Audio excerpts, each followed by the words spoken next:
आता या प्रकरणामध्ये आऊचा भाऊ करायचा आणि कुणाचा तरी राजीनामा मागायचा अशा पद्धतीनं माझा राजीनामा काही जण मागतायत. संतोष देशमुखची जी हत्या झालेली आहे आणि ज्यांनी हत्या केलेली आहे त्यांना फास्ट ट्रॅक कोर्टामध्ये नेऊन फासावर चढवणं हा सगळ्यात पहिला उद्देश आमचा या प्रकरणामध्ये आहे.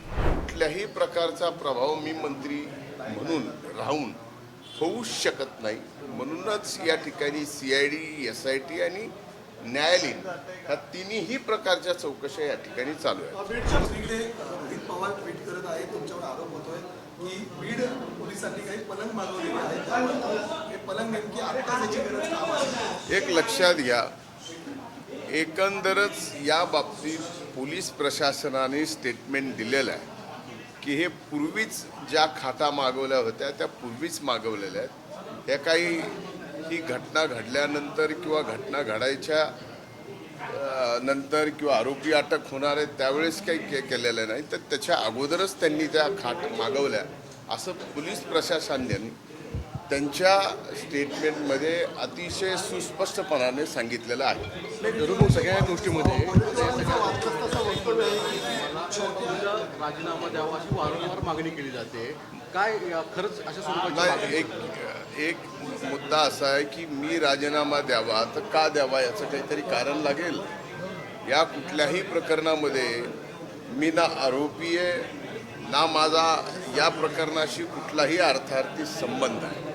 आता या प्रकरणामध्ये आऊचा भाऊ करायचा आणि कुणाचा तरी राजीनामा मागायचा अशा पद्धतीनं माझा राजीनामा काही जण मागतायत. त्यांचं मागण्याचं समाधान आहे खूप आहे.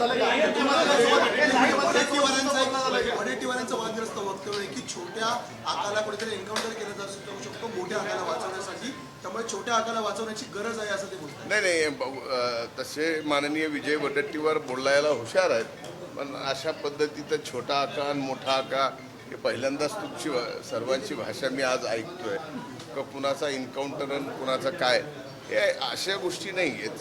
एक तर पोलीस प्रशासन CID हे अतिशय व्यवस्थितपणानं तपास करते.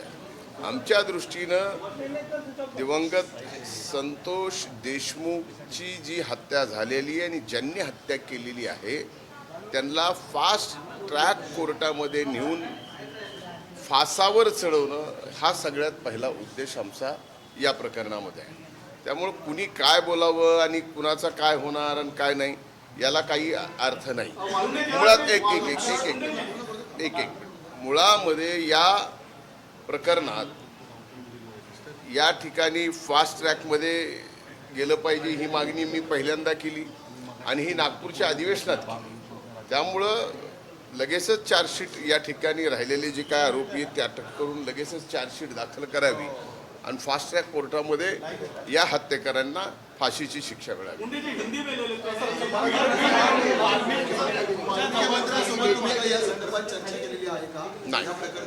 नाही.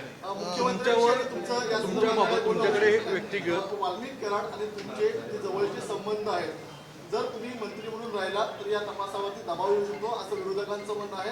त्यामुळे तुम्हाला मंत्रिमंडळातून बाहेर काढा अशी त्यांची मागणी आहे. या मागणीकडे कसं पाहता? एक लक्षात घ्या, म्हणूनच हा तपास CID कडे दिलेला आहे.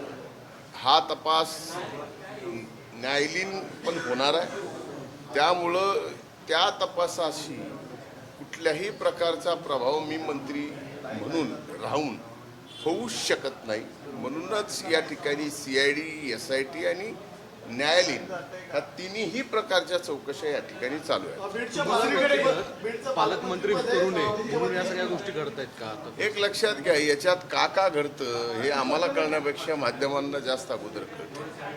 आता या बाबतीमध्ये का घडावं, या बाबतीत मीच पालकमंत्री, मीच मंत्री, मीच का नसावं, हे जे विरोध करणारे लोक आहेत आपण त्यांना प्रश्न विचारले तर अधिक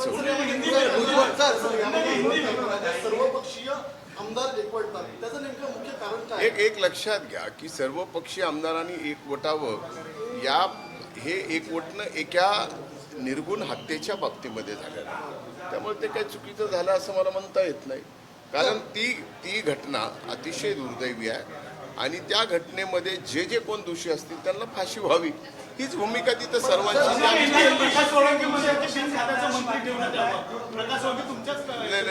आता मला कोण म्हणलं माहीत नाही, पण बिन खात्याचं मंत्री कसं ठेवता येतं शासनाने त्यांच्याकडनं पूर्णपणानं